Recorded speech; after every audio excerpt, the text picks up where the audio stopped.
जय श्री राधे कृष्ण मित्रों, इस दिव्य यात्रा में आपका स्वागत है। हे कृष्ण, जो भी भक्त आज इस वाणी को सुन रहे हैं उनके जीवन में आपकी कृपा बनी रहे और हर कठिनाई दूर हो। तो दोस्तों, आइए बिना देरी किए श्री कृष्ण के अमृत उपदेशों की इस अद्भुत यात्रा को शुरू करते हैं। भगवान श्री कृष्ण कहते हैं, एक गांव में दो किसान रहते थे। एक किसान हर साल कड़ी मेहनत करता और उसकी फसल खूब अच्छी होती। दूसरा किसान भी मेहनत करता था, लेकिन उसका ध्यान अपनी फसल पर कम और पड़ोसी की फसल पर ज्यादा रहता था। वह हमेशा सोचता रहता कि पड़ोसी की फसल मुझसे अच्छी कैसे हुई, उसे अधिक अनाज कैसे मिला, उसके खेत में फल इतने अच्छे क्यों हैं। इस ईर्ष्या के कारण वह अपने खेत की देखभाल अच्छे से नहीं कर पाया और उसकी फसल खराब हो गई। यही ईर्ष्या का सबसे बड़ा नुकसान है। यह हमारा ध्यान हमारे असली काम से हटा देती है और हमें असफलता की ओर ले जाती है। श्री कृष्ण हमें यह भी सिखाते हैं कि जब हम किसी के प्रति ईर्ष्या करते हैं तो असल में हम यह स्वीकार कर रहे होते हैं कि हम खुद को उनसे कमतर मानते हैं। लेकिन सच्चाई यह है कि हर व्यक्ति की यात्रा अलग होती है। किसी की सफलता हमें यह नहीं दिखाती कि हम असफल हैं, बल्कि यह हमें प्रेरित कर सकती है कि यदि हम भी निरंतर प्रयास करें तो हम भी अपने लक्ष्य को प्राप्त कर सकते हैं। जब दुर्योधन ने पांडवों को जलाने की योजना बनाई थी, तब उसने यह नहीं सोचा कि स्वयं को कैसे महान बनाया जाए। यही ईर्ष्या की विडंबना है। यह व्यक्ति को दूसरों को गिराने में तो व्यस्त कर देती है, लेकिन खुद को उठाने की प्रेरणा नहीं देती। महाभारत में कर्ण का जीवन भी एक उदाहरण है। कर्ण एक महान योद्धा था, लेकिन उसकी सबसे बड़ी कमजोरी थी उसकी ईर्ष्या। वह हमेशा अर्जुन से जलता था और यही जलन उसे अधर्म का साथ देने के लिए मजबूर करती थी।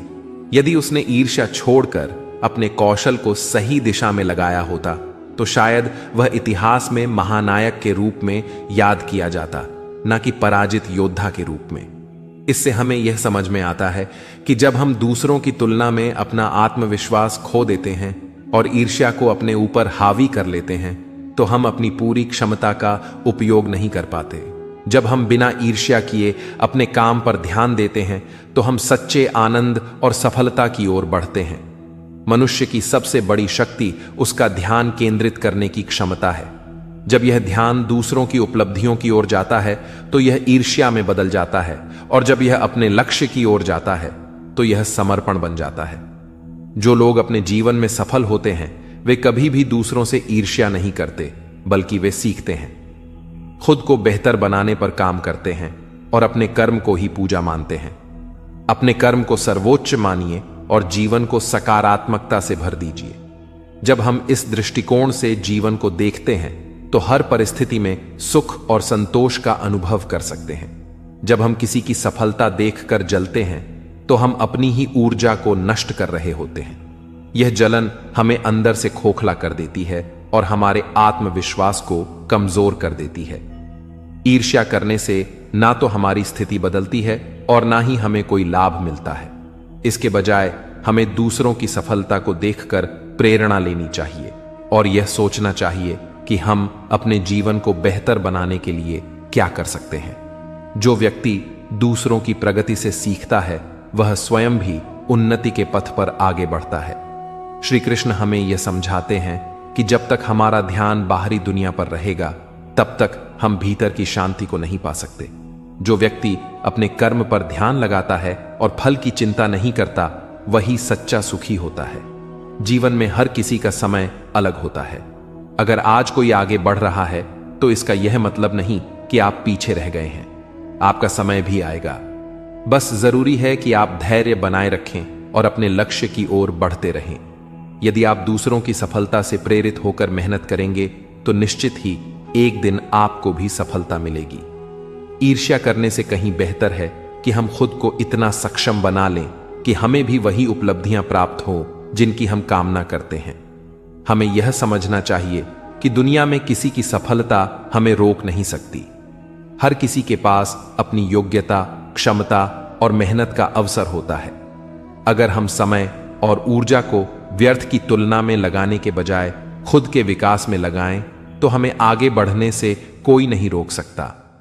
श्री कृष्ण यही कहते हैं कि मनुष्य को अपने कर्म पर विश्वास रखना चाहिए और अपने आत्मबल को मजबूत करना चाहिए। जब हम अपने अंदर सकारात्मकता और आत्मविश्वास को विकसित करते हैं तो जीवन की हर कठिनाई आसान हो जाती है। जो लोग अपने कर्म के प्रति ईमानदार होते हैं वे कभी भी ईर्ष्या जैसी भावनाओं में नहीं फंसते। वे जानते हैं कि मेहनत ही सफलता की कुंजी है और जो भी व्यक्ति सच्चे मन से प्रयास करता है उसे एक ना एक दिन अपनी मंजिल जरूर मिलती है। इसलिए यदि हम अपने सपनों को पूरा करना चाहते हैं तो हमें दूसरों की सफलता देखकर विचलित होने के बजाय अपनी क्षमता को पहचानना चाहिए और निरंतर प्रयास करते रहना चाहिए। जब हम अपने अंदर इस सोच को विकसित कर लेते हैं तो सफलता और खुशहाली खुद हमारे जीवन में प्रवेश कर जाती है। किसी की सफलता देखकर ईर्ष्या करना ऐसा ही है जैसे खुद के ही पैरों में बेड़ियां डाल लेना। यह ना केवल हमें मानसिक रूप से कमजोर करता है बल्कि हमारे आत्मविश्वास को भी गिरा देता है। जब हम दूसरों की तरक्की देखकर जलते हैं तो हम अपनी ऊर्जा को नकारात्मकता में व्यर्थ कर देते हैं, जबकि वही ऊर्जा हमें खुद को बेहतर बनाने में लगानी चाहिए। श्री कृष्ण हमें सिखाते हैं कि जीवन का सार अपने कर्म पर ध्यान देने में है, न कि दूसरों की तुलना करने में।